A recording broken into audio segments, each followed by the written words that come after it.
Hello. It is Thursday. It is the 21st of March 2019 and we are live. It's 4 o'clock in the UK right now. And I'm going to just give it a minute while people are coming and joining us live. La, la, la, la. Hello. Let me know when you're joining. Let me know where you're from, where in the world you are, who you are. Say hello in the comments, and if you are watching on the replay, then let us know. Type replay in the comments and let us know where you're coming in from. That would be fantastic. Hey. Okay. So, I'm just going to see if there are anywhere else that we need to share this. Pop it on. I think we've got all the shares in. So if you're watching on the replay, then please do share this with somebody who might want to join us. Make sure that you get as many people as possible, get their eyes on this. What are we actually talking about? Who am I? Maybe you are asking that. So today I am talking about how to see limitless opportunities. So for those of you who don't know me, I'm Ebony Allard. I am a misfit turned maven. I am a coach. I am a podcast host, and I am an artist and an advocate, and I'm a misfit. And I am also a maven. So what do those two things mean? Well, a misfit is somebody who is too innovative, too creative, too geeky, or just too full of heart to clock in and clock out of a job and or life. And they are people who are different, who feel different, who often have felt like they don't fit in, they are a misfit for some reason. And to really clarify, that's different from being a rebel. It's different from being a maverick. Both of those things are choices and often about proving something, often about a reaction to something. It's choosing to be different, choosing to do something different. Whereas a misfit is somebody who just inherently has always felt different. They've always just known that they are different. And actually misfits are kind of interesting because they have spent most of their life trying to comply and fit in. We're chameleons, we can fit in anywhere. So that's who I am, and that's a little bit about what being a misfit is. And a maven is an expert by experience. A maven is someone who has owned their stuff, is adulting and kind of has embraced themselves and can show up fully and fully expressed, self-actualized in the world. I see we've got a few people watching now. Hello, let me know who you are in the comments. Let me know where you're from. And if there's anyone that you know that could really do with learning about how to recognize limitless opportunity, then please do share this with them so that they get to see it as well. As we go through, if you have any questions, please do just type them in the comments box and let me know and I'll answer them as we go. So today I am talking about limitless opportunity, and this is a big topic. So I'm going to tell you a couple of stories about how you are only ever as powerful as the power that you bestow upon yourself. So if you are someone who is kind of waiting for a seat at the table, then or waiting for someone to invite you to step up or to sell them your things or tell them about yourself, then you must claim it. And that's the message that I really want to share. And I want to talk to you about how you can see and step into limitless opportunities, because really the difference between those people who seemingly always have luck on their side, or fortune is favoring them, or there's always an opportunity just landing in their lap, they have created those opportunities and they can see those opportunities, and those same opportunities are there for you. It's just that right now you don't see them. So you can't see what you can't see, and until you learn how to see around corners, or how to recognize opportunity, or how to see that something really is available to you, then you will walk around feeling like nothing is available to you, that your life is limited, that it's really unfair, and that success and happiness and fortune is only available to other people. So if you've ever felt this way, if you've ever felt like success, happiness is and limitless opportunities are only ever available to other people, Give me a like, send me some love. That would be fantastic. I just want to know that you know what that feels like, where you're just like, it's just not easy for me. It's so much harder for me.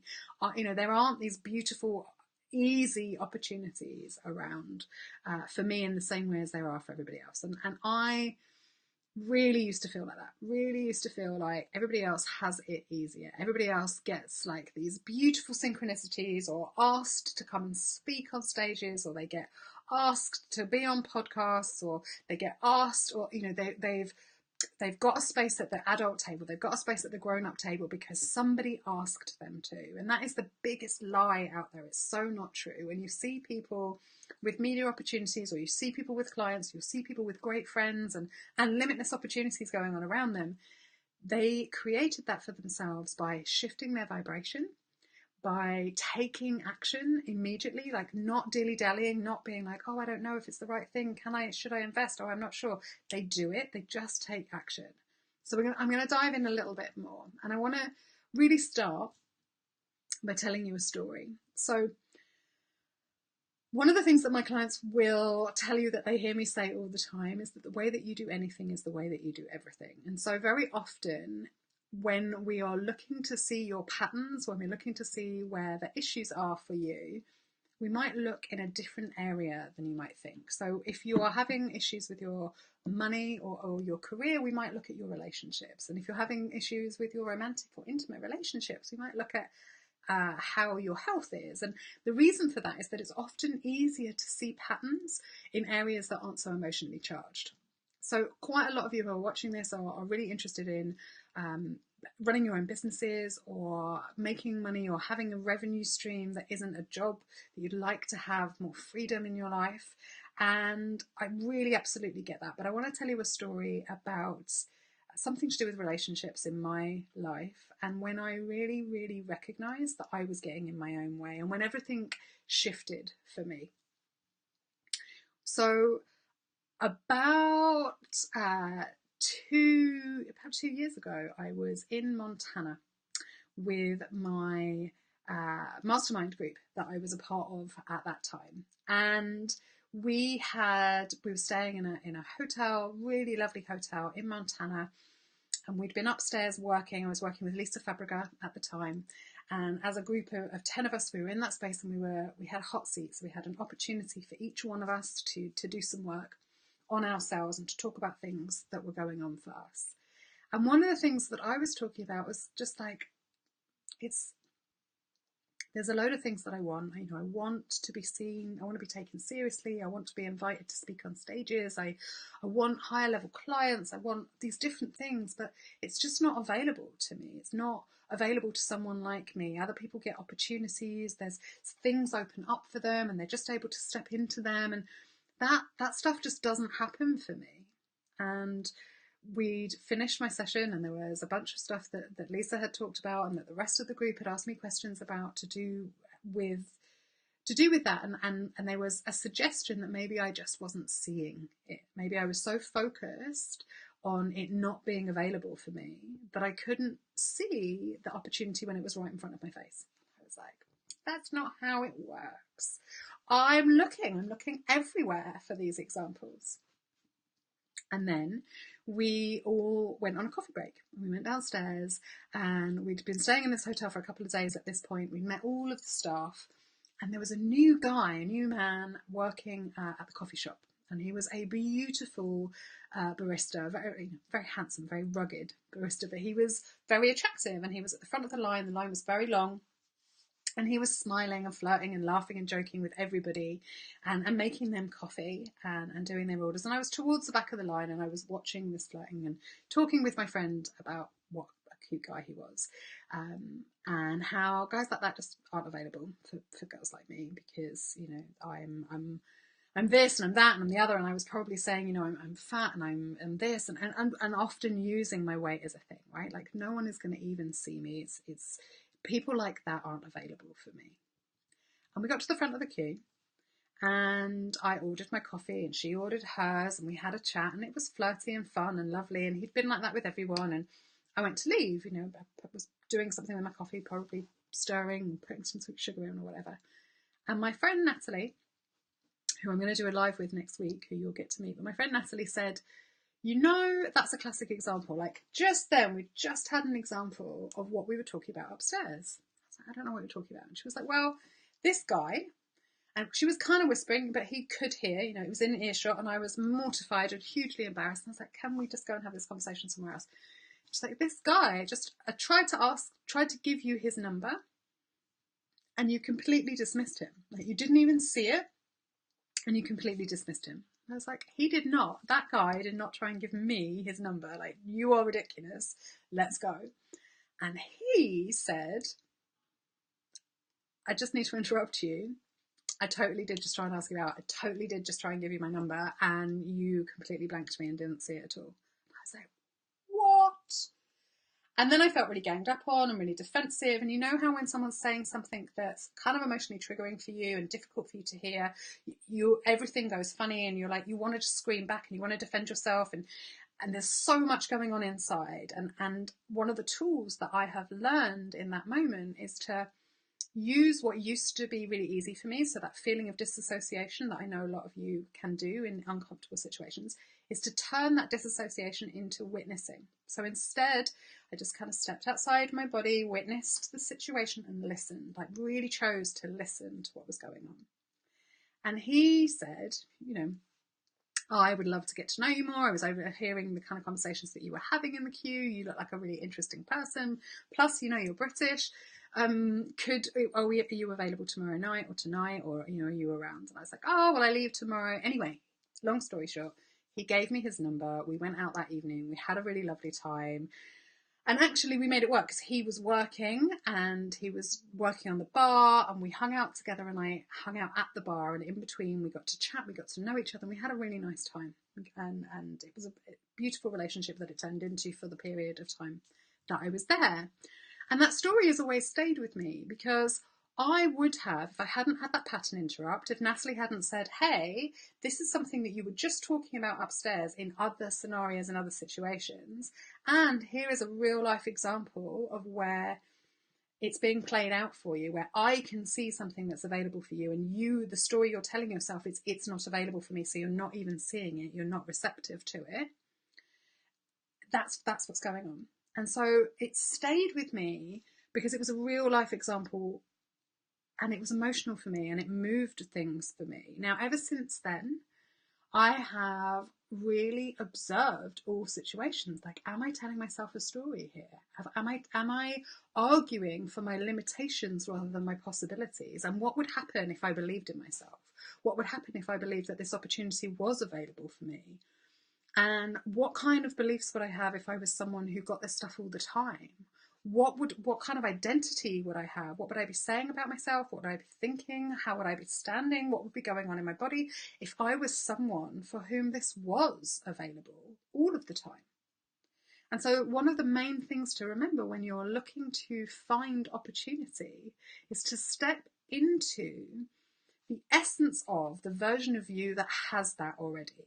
And really remember, like I said at the beginning, that you can only see and you can only receive the opportunities and the power that you bestow upon yourself. Because if you don't believe it, if you can't step into it, then it's never going to land, and you're just not going to see it. So if this is making sense to you, let me know in the comments. I'd love to know where you're at with this, whether this is landing, whether you're kind of getting it, whether there's been situations in your life where someone has maybe pointed out that there was a different way of seeing a situation. Maybe there's a different perspective from the one that you're seeing, because that would be really interesting for me. And while you're doing that, I'm going to see if there is anything else that I wanted to mention. Yes. Okay. So one of the things that I see all the time when I'm working with clients who think that there are no possibilities and there's no options and things don't just appear in their life is that they're being the victim in the situation rather than the creator. And when we're being the victim, we are seeing a problem and trying to solve it.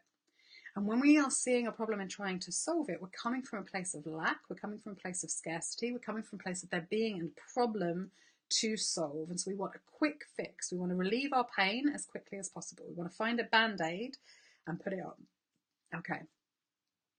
When we're coming from the creator perspective, then we see opportunities. We know that there is no problem, that everything that is happening in this moment is for our highest good and is serving us in some way. It may not be what we expected, it may not be playing out how we wanted it to, but it is for us, and that we can learn from it. When we come from that perspective and we ask ourselves instead, what can I create? What do I want to create?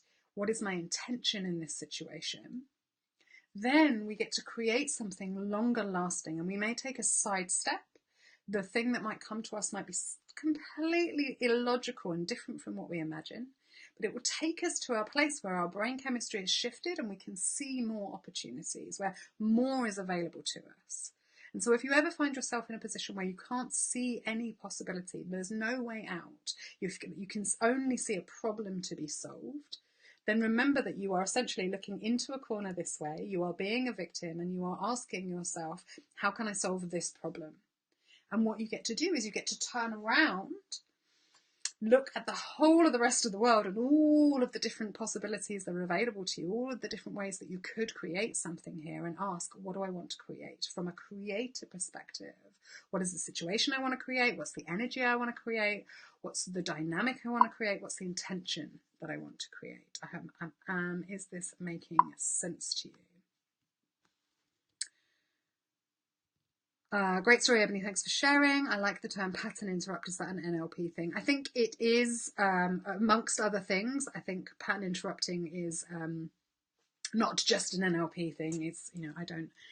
So whilst there is lots of NLP in the world that I work, I'm not NLP trained, and I tend not to use NLP terminology. But we get stuck in patterns. We get into loops of behaviour, and so for me, it's really important to break that pattern. So to have a pattern interrupt is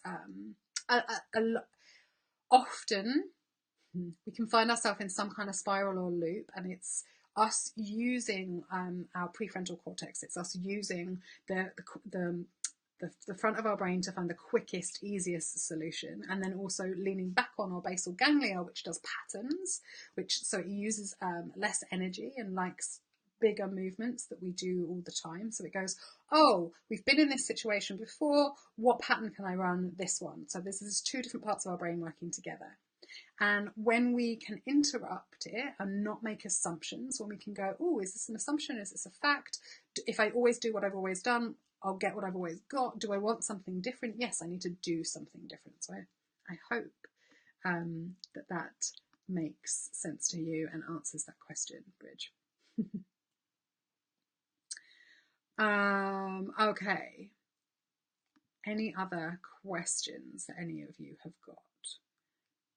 I'd love to know if there's anything else, and whether this has been helpful, really, like talking about the victim and the creator, looking at whether you're trying to solve a problem or whether you are asking yourself, what do I want to create here? Whether it's an experience, whether it's a different way of being, a different feeling within yourself, like what is it that you want to create is the way that you will start to see limitless opportunities.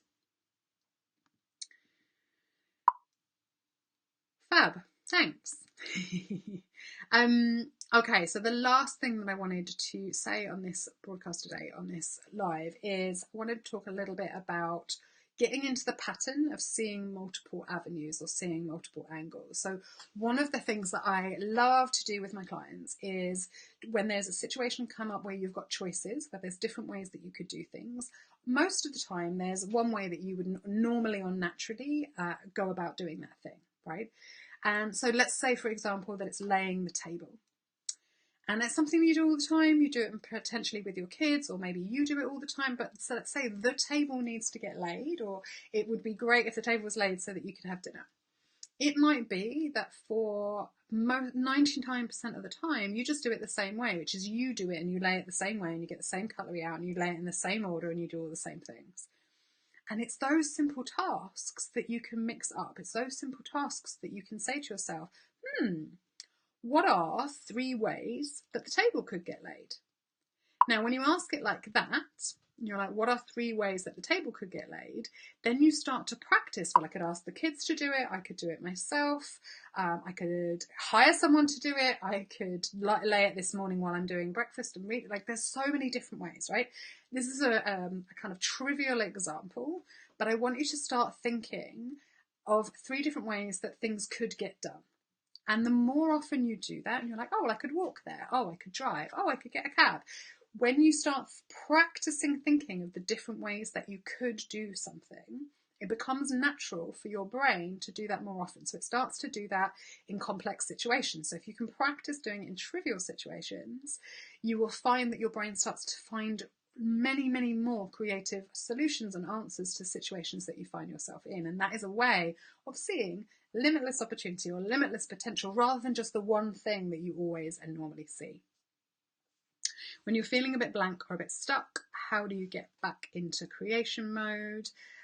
Thank you, Alex. The best way to get back into creation mode is to change your state.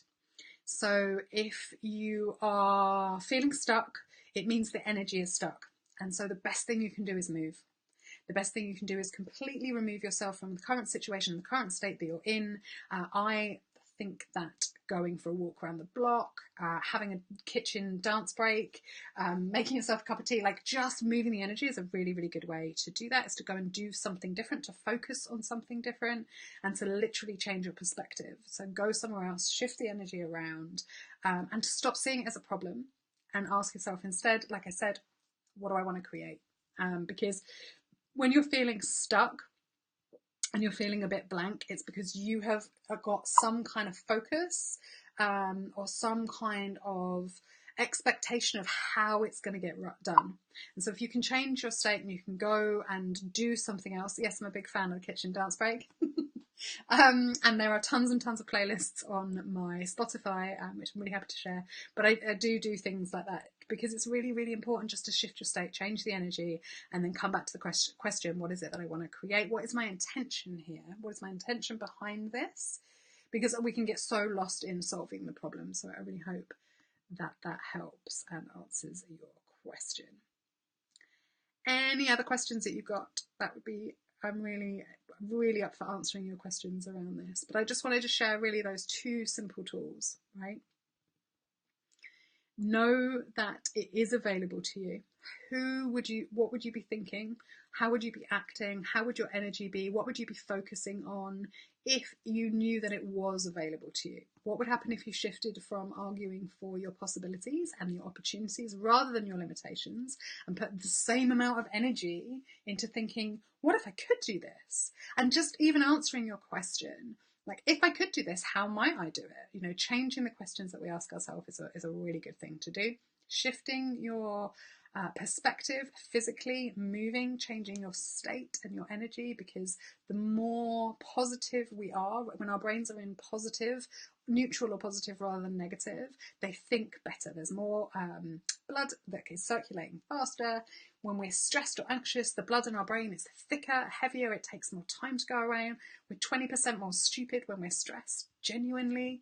So it's a really, really good idea to go and play, to do something relaxing, to do something. If you have a value filter, if you've worked with me before or you've read my book and you've got a value filter, do something that puts you in your value filter. And one of the things I ask my clients to do is to come up with a list of free, cheap, easy things that put them back in their value filter. And so for me, that is the things like a dance break in the kitchen, a walk around the block, going and hanging out with my friend's kid, FaceTiming my niece, like doing all of the things that will put you back in that state. So that is what I wanted to share. If you like tips and tricks like this and these kinds of conversations about seeing more, being more, stepping into a truer expression of yourself, then you will love Misfit to Maven 360, the accelerator. Misfit to Maven is my journey where I take people from feeling like a misfit, like they don't fit in, like everything's hard, like they're overwhelmed, confused and stuck, and they don't know how to prioritize, to a place of feeling calm, centered, in control, more confident, more courageous, and more able to take action, more capable.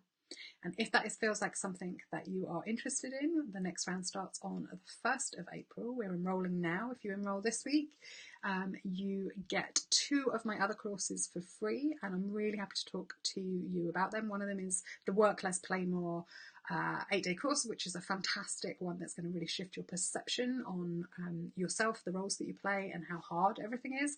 And the other is the Value Filter Masterclass. And the total of those 2 courses is normally £74. So if you sign up this week for 360, you get those bonuses for free. And I would love to talk to you. You are very welcome to send me a DM. We'll have a little chat about it, and I can show you and walk you through how you sign up and how you join us. It's been really, really lovely. I'm going to go live again on Monday. On Monday, I'm probably going to be on my personal page, but I will share it everywhere else as well. The best way to find out about these things is to join the mailing list. If you go to ebonyallard.com/Monday Pep Talk, you can sign up there. And on Monday, I'm talking with Amanda Bickham, and we are talking about how letting go will allow more things that you want into your life. So that will make more sense on Monday. And I would love to have some of you join me. Okay. Have a lovely morning, afternoon, wherever you are, and I will see you again soon.